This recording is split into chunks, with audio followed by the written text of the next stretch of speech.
¿Cómo están? Es un placer darles la bienvenida a este espacio en el que nos asomamos hacia la actualidad de la ciudad, en la que la alcaldesa responde a las inquietudes de los palentinos y las palentinas. Miriam Andrés, ¿cómo está? Bienvenida. Pues muchas gracias, encantada de estar con vosotros, Lola.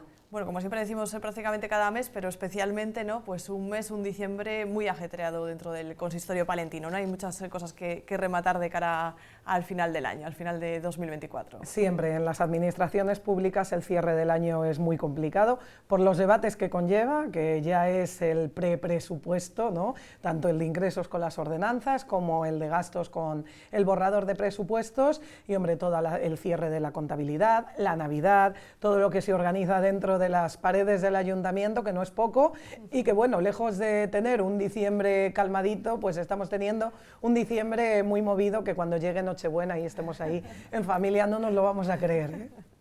Bueno, uno de esos puntos que tenían pendientes eran las ordenanzas, pasaban la semana pasada por pleno. No era el documento, Miriam, lo hemos hablado aquí también en esta mesa, no era el documento que le hubiese gustado al equipo de gobierno elevar completamente, y tampoco encontraron el respaldo en todas las ordenanzas. Ocurría con esa nueva tasa de basuras que han explicado tanto a medios de comunicación como a la oposición que venía impuesto por Europa, pero no han encontrado ese respaldo. Sí, la verdad es que lo que el equipo de gobierno presentó a últimos de septiembre a todos los grupos políticos nada tenía que ver con lo que se ha aprobado, excepto aquellas tasas que nosotros contemplábamos que tenían que subir el IPC, ¿no? Eso sí que ha encontrado un respaldo de varios grupos políticos, pero es de lamentar que no podamos cumplir con una ley, con una ordenanza, con una directiva europea que nos obliga a ir acercando ese concepto de quien más contamine más paga, quien más genere residuo más pague, ¿no?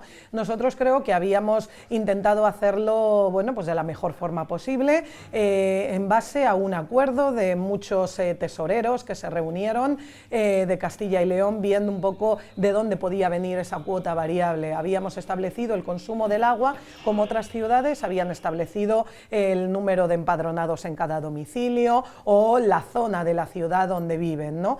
Yo creo que siempre que viene una ley nueva hay muchas dificultades en su aplicación, pero creo que las administraciones públicas no podemos obviar en el cumplimiento de la ley. Por eso pedimos esa votación nominal, porque no sé si nos puede llegar una multa o no. Es verdad que tenemos hasta abril del 2025 para ir acercando posturas. Tenemos que dar una vuelta en aquellas ordenanzas que no salieron en el pleno pasado, ver qué hacemos, porque es verdad que el agua y el alcantarillado, los grupos dijeron que no iban a aceptar esa subida que proponía el equipo de gobierno. Bueno, pues tenemos que ver si la rehacemos a una subida del IPC, un poco más, seguir negociando, ¿no?, de cara y paralelamente a esa negociación de presupuestos, seguir negociando aquellas tasas que han quedado aparcadas para ver si podemos completar ese cuadro de ingresos previstos para el año 2025. Ahora hablamos de esa negociación de los presupuestos. Antes nos quedamos en ese pleno extraordinario porque tenía lugar una imagen atípica, una situación tensa con la policía local, ¿no?, que, bueno, pues interrumpía en la zona de visitas, en la zona de público, y no se pudo comenzar el pleno a la hora prevista por las protestas de la policía local, que luego hemos visto también en otras localidades, en otros municipios. Bueno, pues la verdad es que sí que es verdad que algún portavoz dijo que esto había sido inédito. Yo quiero recordar que hace 16 años ya hubo, ¿no?, unas manifestaciones, unos postulados del cuerpo de la policía local, bueno, pues muy firmes, ¿no?, contra el entonces equipo de gobierno, que también era un equipo de gobierno socialista, y la verdad es que yo no acabo de entender cuál ha sido la ruptura en la negociación para que se haya reaccionado de esa manera, porque puedo entender parte de sus reivindicaciones. Yo puedo entender que hay una plantilla un poco mermada, no tanto como hace 2 años. Hace 2 años había 75 policías y ahora hay 105 policías. Eso hay que ponerlo en valor, pero creo que este equipo de gobierno ha demostrado una intención clara de mejorar desde la organización y la planificación hasta sus condiciones laborales. Hacía muchos años que lo que era la cúpula de la policía no estaba cubierta, la hemos podido cubrir a lo largo de este último año. Ya tenemos un nuevo jefe de la policía, ya tenemos las plazas de subinspectores, es decir, que salvando el intendente y el mayor jefe, es verdad que esa plantilla o esa cúpula está cubierta, que hace muchos años que no pasaba. Es verdad también que se ha iniciado un acuerdo dentro de la apertura del acuerdo de funcionarios. Se planteó la plataforma, que al final no deja de ser las reivindicaciones del cuerpo de policía y de todo el resto de funcionarios, en agosto de este año. La situación de la policía no es nueva, llevan así desde 2012, es decir, estamos hablando que llevan 12 años reclamando una revalorización de sus horas extras y reclamando una mejor planificación para que haya policías que no tengan que venir forzados a trabajar en sus días de descanso. Y eso yo lo puedo entender, yo soy madre de 2 niños pequeños, yo vivo con muchos funcionarios, veo también a los médicos, veo también a otros cuerpos de empleados públicos como tienen dificultades también para la conciliación, igual que en la empresa privada, pero yo creo que los policías, a la hora de manifestar sus reivindicaciones, tienen que ser muy conscientes de que ellos han aprobado una oposición para garantizar derechos y libertades. Y lo que no puede ser es que ese cuerpo de policía se permita ir a reventar un pleno municipal y, lo que es peor, se permita acosar a su jefe directo, que es el concejal de policía, y a otros compañeros del equipo de gobierno,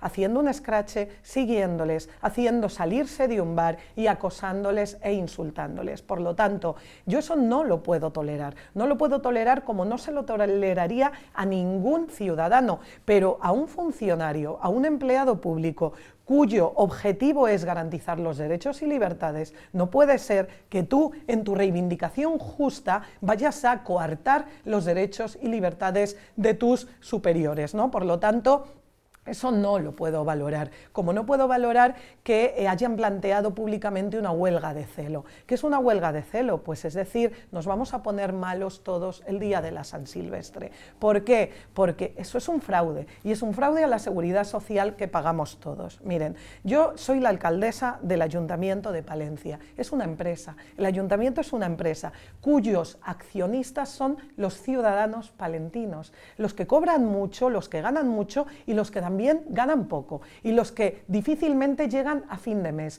Todos esos ciudadanos pagan las nóminas de los empleados públicos y de los políticos. Por lo tanto, yo tengo que velar porque los derechos se cumplan, sí, los derechos laborales se cumplan. Por eso hemos abierto el acuerdo de funcionarios, por eso estamos dispuestos a negociar, por eso estamos sentándonos a negociar una mejora en las condiciones salariales, pero claro, con medida. Lo que no plantearíamos o lo que no toleraríamos en ningún caso en la empresa privada, no lo podemos tolerar tampoco en la empresa pública. Yo pido un poco de calma y desinflar un poco los ánimos, y yo creo que estamos en un mes importante para hacerlo, ¿no? Se habla mucho del espíritu navideño, del espíritu que debe reinar estos días. Yo estoy dispuesta a sentarme las horas que hagan falta para negociar una mejora en las condiciones laborales, pero hay que reivindicar los derechos de otra manera. Nunca insultando, coaccionando, siguiendo, escracheando a dirigentes políticos, porque entramos en un círculo muy peligroso. Echo de menos, así lo dijo públicamente en esa sesión plenaria, un poco el apoyo de los portavoces del resto de grupos políticos sobre esa situación, ¿no? Sobre esa concentración, sobre esa manifestación ilegal de la policía local. Pues sí, porque yo creo que en la oposición he estado 8 años en la oposición y jamás he hecho de la política de personal una plataforma de lanzar contra el equipo de gobierno mis políticas, ¿no? Porque creo que la política de personal del ayuntamiento tiene que estar fuera de eso. ¿Por qué? Porque, como les dije en el pleno, los 25 somos el consejo de administración de esa empresa, porque los 25 concejales representamos a los 76.700 palentinos, y nosotros nosotros tenemos la obligación de velar por los derechos de nuestros trabajadores, claro que sí, pero por el destino del dinero que ponen los palentinos. Y sí que es verdad que, pudiendo entender reivindicaciones que hace la policía local, que yo las entiendo, sí que eché de menos un poco de empatía con la situación que se vivió. Tuvimos que retrasar un pleno más de media hora, se nos estuvo durante 25 minutos llamando lindezas como sinvergüenzas, bobos, chula. Tuvo que venir la Policía Nacional, a calmar y a proteger en parte a parte del equipo de gobierno, ¿no? Sí que me hubiera gustado de algunos portavoces el manifestar, esas no pueden ser las formas, pero porque no se lo hubiéramos permitido a ningún ciudadano, ¿no? Entonces debemos unirnos en esa defensa de lo que son las formas y los límites que no se pueden traspasar. Luego sí, luego tú en tu labor de oposición puedes decir, debes sentarte con ellos, que nos sentamos, soy partidario de que se suba hasta tanto, de que se cumplan las medidas que piden, etcétera. Pero hombre, yo creo que la defensa de un estilo de reivindicación y la defensa de unos derechos y de unas libertades de las que gozamos todos siempre tienen que salvaguardarse. Y volvemos al contenido de ese pleno, a ese orden del día en el que decíamos pues se aprobaron algunas de las ordenanzas de cara a 2025. Ahora, Miriam, trabajan ya con, con ese supuesto de ingresos en base a esas ordenanzas, esperan a cómo va a ir la negociación, qué ruta siguen un poco para el presupuesto de 2025. Bueno, hemos dado instrucciones a todos los concejales para que pasen al concejal de Hacienda su borrador de servicio, es decir, cada uno en su área tiene que prever lo que quiere para el 2025. Hay unos gastos que son obligatorios, son los gastos de personal, gastos de mantenimiento de edificios, gastos de suministro, etcétera, y luego tiene otro carácter, el presupuesto, que es las subvenciones, la política, hacia qué va a ir dirigido, y lo que están haciendo los diferentes concejales del equipo de gobierno es ver un poco cuál es su previsión. Esperemos que en 10 días o así esté esa previsión hecha y poder entregar, nada más que pase la fiesta navideña, a los diferentes grupos políticos ese borrador de presupuestos para negociar. ¿Tenemos mucho margen de negociación? No, porque tenemos que contar con que los ingresos son más o menos los del año pasado, quizá un poco más bajos, porque tenemos que tener en cuenta que el año pasado se presupuestaron los 4,5 millones de la red de calor que se cobran este año 2024, por lo tanto esos ingresos ya no los tenemos. Tenemos que pensar que este año en marzo tenemos que hacer frente al primer pago de la sentencia de la calle Jardines, que son 2,5 millones de cuota, por lo tanto tenemos que equilibrar y hacer un trabajo muy exhaustivo para lo que queremos que se mantenga. Yo creo que hay una línea roja que este equipo de gobierno no va a pasar, y son aquellas subvenciones de aquellas asociaciones, todo el tejido social, económico de la ciudad, que tiene una previsión de ingresos del ayuntamiento, me da igual del tercer sector, que contrata psicólogos, que hace una labor de formación de personas, de apoyo a personas con discapacidad, la Federación de Padres y Alumnos, me da igual el sector deportivo, que tienen canteras, que tienen niños y niñas practicando todo tipo de deportes, las asociaciones culturales que fomentan la cultura, es decir, todo eso yo soy partidaria de que se tiene que mantener, incluso aquello que podamos subirlo un poquito, poder irlo subiendo, porque el coste de la vida sube para todos, ¿no? Pero entonces tenemos que valorar un poco cuáles son las propuestas que nos hacen los diferentes grupos políticos, por dónde quieren que vaya el presupuesto de 2025, y no tenemos más que cuadrar ingresos con gastos. Así que vamos a ver qué nos proponen los diferentes grupos políticos respecto del borrador que les entreguemos a principios de enero, y a ver si a lo largo del mes de enero podríamos poder presentar. Yo creo que la obligación del equipo de gobierno, independientemente de las esperanzas o no que tengamos de que salgan unos nuevos presupuestos, nuestra obligación es trabajar en un nuevo proyecto de presupuestos. Luego, oye, la responsabilidad de todos y cada uno está que salga o no salga, porque los presupuestos del 2024 se van a prorrogar automáticamente, porque lógicamente estamos hablando de que estamos en un plazo que ya no da tiempo a tenerles aprobados antes de que finalice este mes de diciembre, pero vamos a ver si podemos contar con unos nuevos presupuestos que impulsen un poco el crecimiento y la inversión en la ciudad. Para lo que se han asegurado ya apoyos es para la ordenanza de la zona de bajas emisiones, que pasará por pleno el mes que viene, que hablaremos seguro largo y tendido sobre ella, pero bueno, va a haber muchas modificaciones, Miriam, sobre la idea inicial y cuándo más o menos se podría entrar en vigor esa ordenanza.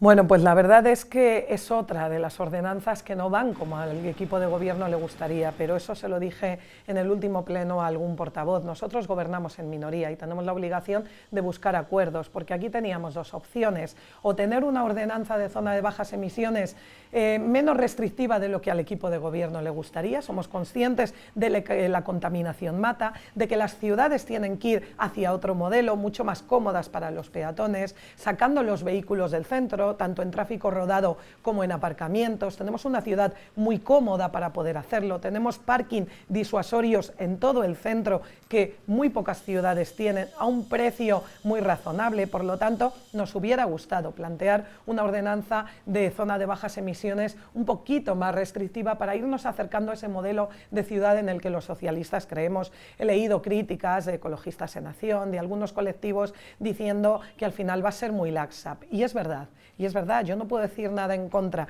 pero sí que tengo que decir que prefiero una ordenanza más laxa de lo que me gustaría a no tener ordenanza. No tener ordenanza supondría la posibilidad y el riesgo de tener que devolver, y lo hemos hablado ya en alguna ocasión, muchos millones de subvención que ha recibido este ayuntamiento en base a una convocatoria cuyo primer objetivo era acelerar la puesta en funcionamiento de la zona de bajas emisiones. Por lo tanto, sí, va a ser más laxa. Vamos a ver, ahora mismo se están emitiendo los informes, que por eso no ha podido ir al pleno de este mes, se están emitiendo los informes nuevos de los servicios correspondientes en torno a esas modificaciones que nos ha pedido y que hemos pactado con el Grupo Popular en el ayuntamiento, y el mes que viene, cuando vaya a ir, pues seguramente expliquemos a todos los ciudadanos cómo va a ser, qué plazos va a tener de entrada en vigor, para que todos lo tengan en cuenta, teniendo en cuenta que se amplía un año el plazo de entrada en vigor y que vamos a hablar de que primero va a haber una labor de sensibilización educativa y formativa hacia toda la ciudad a lo largo del 2025 y 2026. No va en el orden del pleno de mañana, pero mañana hay sesión ordinaria de este Ayuntamiento de Palencia, sesión en la que pues van algunos puntos importantes en ese orden del día. Miriam.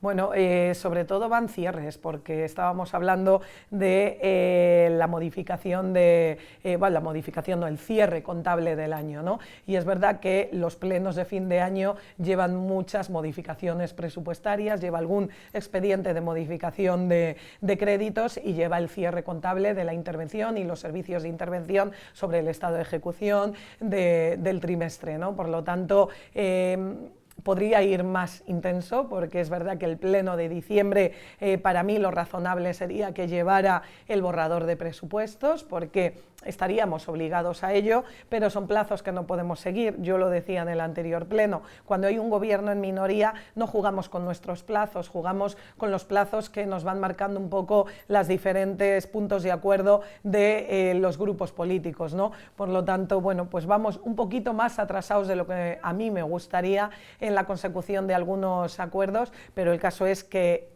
vayan saliendo. Es verdad que hay cuestiones que no son de pleno y que se han dado pasos importantes: la adjudicación del Plan General de Ordenación Urbana, que se acaba de adjudicar a una de las empresas que ha licitado. Yo creo que es muy importante, es decir, hemos dado un paso de gigante en el planeamiento y en el urbanismo de esta ciudad, sacar a licitación un Plan General de Ordenación Urbana que el último databa de 2008, ¿no? Se ha adjudicado en este último mes también la obra de la Plaza Virrey Velasco, se ha adjudicado también la obra de Paniguindas, es decir, que de cara al año que viene y a inicios del año que viene vamos a ver movimientos importantes, no solo en el centro, sino en algunos barrios, de obras que van saliendo, y sobre todo, y algo importante, que de cara al primer trimestre del año que viene, pues iniciaremos toda la adjudicación del plan de acerado. Hay muchos barrios esperando que las aceras cumplan con la accesibilidad, que se modifiquen, que se arreglen, que se renaturalicen, y bueno, todo eso va a conllevar un inicio de trimestre del año 2025, aunque no haya presupuestos, viene arrastrado de este año con el crédito que se pidió, importante de cara a la inversión que se va a hacer. Y acabamos, como no podría ser de otra manera, poniéndonos navideños. Ya se siente ese ambiente en la ciudad. Comenzó con la iluminación. Hemos visto también cómo Papá Noel pues, tenía la oportunidad de saludar a los niños y niñas palentinos. Miriam, a partir de ahora, pues me imagino que en marcha toda esa programación especial, sobre todo pensando en los más jóvenes. Sí, a partir de ahora y este fin de semana, además, sabéis que se inaugura ese recorrido por el claustro de San Francisco de los sonidos de la Navidad, que creo que es bonito, que es interesante, que nos muestra además nuestras raíces. Creo que es una actividad para que compartan padres, hijos o abuelos y nietos, y creo que es importante visitarlo a partir de este fin de semana. También es importante todo lo que llega de cara a la última etapa de Navidad, ¿no? Que va a ser todo lo que tiene que ver con la dinamización de la Plaza de la Inmaculada, con esa pista de hielo tan demandada por los palentinos y las palentinas. Y bueno, yo creo que ya el ambiente navideño está más que palpado, con ese mercado navideño de la Plaza Mayor, con ese espectáculo con 4 pases diarios que se hace desde la Plaza Mayor para ese cilindro, ¿no? Que, bueno, pues que nos recuerda un poco la importancia de la ciudad en la que vivimos, cómo empieza ese espectáculo. Creo que la exposición de la Caixa de Symphony en el Salón también merece la pena visitarla. Me consta que está a tope, que no dan abasto con las visitas concertadas, y ese concierto extraordinario de Navidad que vamos a poder disfrutar el viernes en la Catedral con ese acuerdo con la Embajada de Austria. Bueno, pues qué más navideño que aquello que nos recuerda a los cánticos y a los villancicos austríacos, ¿no? Por lo tanto, sigue ese hilo conductor de la música, de disfrutar en familia. La hostelería estos días está que no da abasto, sobre todo los fines de semana, como es lógico. Son los reencuentros de familiares y amigos, y ahí está toda la actividad programada por el Ayuntamiento para que se pueda disfrutar esa Navidad sonora también a principios de enero con Siloé, después de ese concierto que se pudo disfrutar el pasado viernes de Nena da Conte en el Teatro Principal. Y yo creo que, bueno, pues que la gente que quiere vivir la Navidad lo está pudiendo hacer bien. Pues antes de despedir, si quieres lanzar un mensaje palentinos y palentinas de cara a estas fechas, Miriam. Bueno, pues qué decir en estas fechas navideñas, ¿no? Que es importante que todos nos olvidemos durante unos días de esos problemas, de esa rutina, de esa monotonía que a veces nos aprisiona más de lo que nos gustaría, y que disfrutemos. Es una ciudad que revive muchos encuentros, porque es verdad que hay muchos jóvenes trabajando fuera de nuestra ciudad que vuelven estos días a pasarlos con las familias, vuelven esos amigos de carrera, esos amigos con los que hemos estudiado, y tenemos una gastronomía estupenda, una hostelería estupenda para disfrutar de nuestras calles, de la luz, del sonido, de todas esas actividades de las que hemos estado hablando, y que, hombre, ese espíritu navideño, ¿no?, que esperamos todos en estos días, pues que llegue y que podamos disfrutar en paz y armonía de estas fechas, rodeados de quienes nos quieren. Pues muchísimas gracias, Miriam Andrés, alcaldesa de Palencia, que tengan unos felices días. Que tengáis felices días también, Lola. Y a todos ustedes, muchísimas gracias por su compañía. Este espacio vuelve a abrirse en enero de 2025. Seguro que tenemos muchas cosas que contarles de la ciudad. Hasta entonces.